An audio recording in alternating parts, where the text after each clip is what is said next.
Shalom, shalom, shalom. All praises to Yahweh, Bahashem, Yahushai, Bahashem, Rakakadash. Double honors goes to the elders and apostles of GMS. Salutations to the hopeful elect. This is a Rababiah coming from the Chicago camp with a quick lesson. I titled this lesson, Warships Entering the Red Sea. So I caught this video and it was just talking about, what the scriptures have been, talking about 2,000, 3,000 years ago. It's just fulfilling prophecy.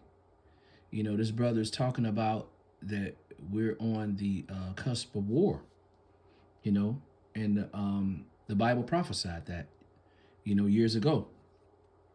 So before I get to the video, I want to read a quick scripture. I want to go to Isaiah chapter 55, verse 11. It says, it reads, so shall my word be that goeth forth out of my mouth. It should not return unto me void, but it should accomplish that which I please, and it shall prosper in the thing whereto I sent it. So Yahweh Ba'ashem Yahushai, when they put these prophecies out, they didn't just put them out for people to talk to or to look at or for a great story. This stuff is going to play out. And this is what we're seeing now in real time. These prophecies are playing out. And the devil of the earth, which is America, more specific would be the white man. Esau. All of his devilment is starting to catch up with him. And now he's going to war with himself. You see America and Russia, which in hindsight are the same people, are at odds with each other, because this Bible is going to be fulfilled, and every man's going to be a lie. So that's what we're seeing. So I'm gonna let this play out. Check this out. But y'all like to check this out. Here we go again. If it ain't one thing, it's another. Boy, we in some shit. Y'all better pay attention. One, we seen what happened in Baltimore. We seen that ship destroy that bridge. We know one of our number one ports in the United States is backed up right now. We know it's going to take a long time to clean that shit up, so it's going to be some shortages. Two, Russia has battleships inside the Red Sea now. Not only do we have battleships, you can't see, but I know we got submarines down there too. For the ones that don't know what the Red Sea is damn near like a major shipping port. Everything comes through there, and we get a big chunk of that shit that comes through there.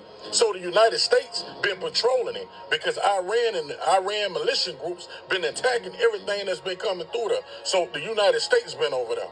So now you have the United States, Russia, Iran, Israel, China in one fucking area.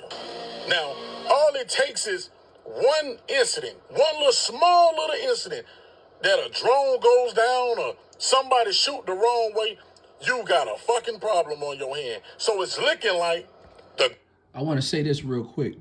I hate to interrupt the video, but I just thought about something. These, just like all of these people they're talking about, China, Russia, Iran, America was, China and Russia and Iran and these other countries that are against them, the BRICS nation, at one point, they had got wealthy through America.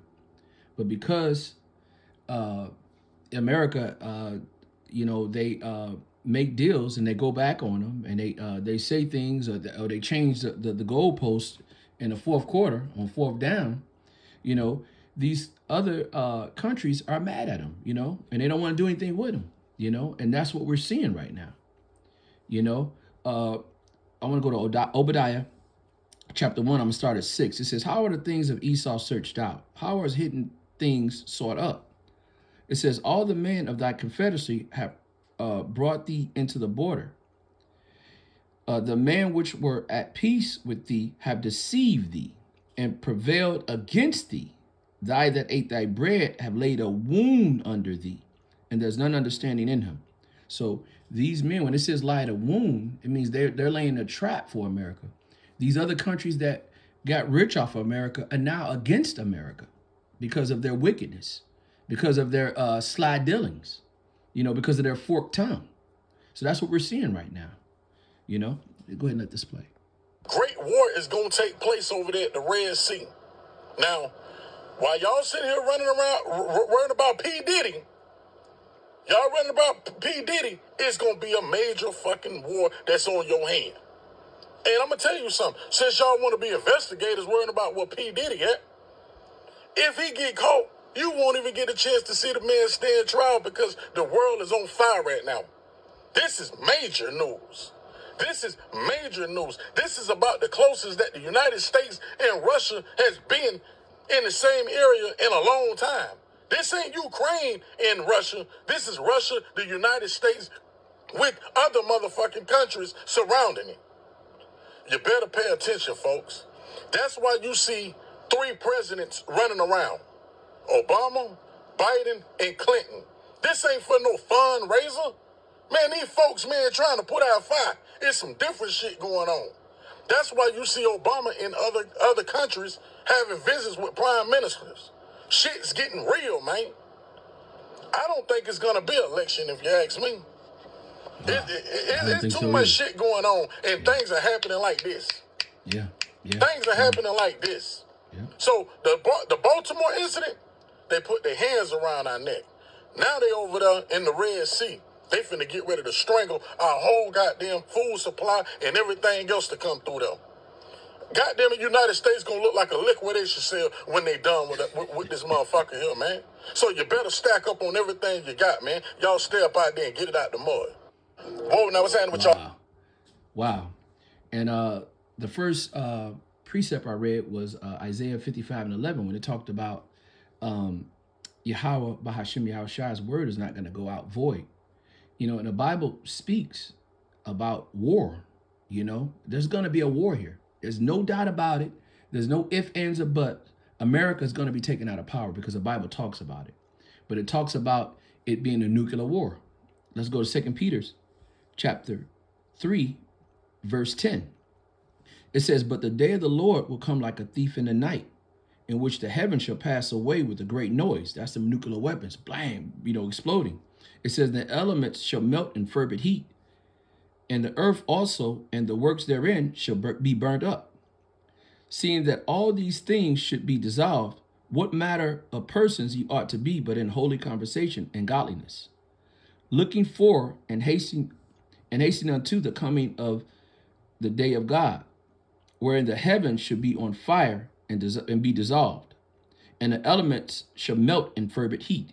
So, I mean, for the elements, you figure for the buildings and the elements, they're up to melt in fervent heat. It has to be something that's really, really hot or really, really powerful to set off that type of, heat and that type of, burning, So this is no joke, man. The Bible is being fulfilled, and these people, they really think that the Lord is with them. Well, I should I say their God, because if you go back and you just do any research on their holidays, their Christmas, there's all sorcery and witchcraft. The truth is coming out. Everything that they do, they are the people, they are the wicked. Everything that they celebrate is all of Satan. I want to go to Psalms chapter 50, and I'm going to start at verse 21. It says, these things thou hast done, and I have kept silent. Thou hast thought that I was altogether such as one with thyself. But I will reprove thee, and I will set them in order before thy eyes. So the things that they have done, talking about the wicked, the Lord's going to reprove, meaning he's going to correct everything that they've done. 22, it says, now consider this, ye have forgot God, lest I tear you into pieces, and there be none to be delivered. Now listen to this. Whomso offered praise glorified me, and to him that ordered his conversation upright, I will show the salvation of God. So we know that these people are the wicked. They're not gonna do that. This is these people, they pray to a different God and they live by a different thing. They don't care nothing about the Bible. They present the Bible, but they don't live by anything of the Bible. They have their own holidays that they do. But the end all be all, and the reason for the message that I'm bringing, that there's going to be war. And the Bible prophesied that it's going to happen. The men prophesied through from the Bible that it's going to happen, and it's coming. And Yahweh Ba'Hashem, Yahushai's word is not going to be void. 2 Ezra Second Ezra chapter 6 verse 22 talks about, let's go to that. Second Ezra chapter 6 verse 22, it says, suddenly should the sown places appear unsown, and the four storehouses shall suddenly be found empty, and the trumpet shall give the sound which every man heareth, and they shall suddenly be afraid. And at this time friends shall fight one against another like enemies, and the earth shall stand still in fear of those that dwell therein, and the springs of the fountain shall stand still, and for 3 hours they should not run. It says, whosoever shall remain from all these things I have told thee shall escape, and shall see my salvation, and shall in the end of your world. So this is coming to the end. You know, this kingdom, everything is coming to an end. And it's just like this guy said, it's just we're very, very close. You know, so you brothers, stay prepared and stay under the men of the Lord. The elders and apostles have been talking about this for a while, for years now. So we need to take heed. It says that in Isaiah 33:6, it says the wisdom of the scriptures are going to be the stability of time. So we have to stay close to these scriptures and the men of the Lord, so we may see the salvation of Yahweh by Hashem Yahushua. I give all praises and honor to Yahweh by Hashem Yahushua by Hashem Rekakadash. Double honors to the elders and apostles of GMS. Salutations to the hopeful elect. Shalom till next time. Shalom.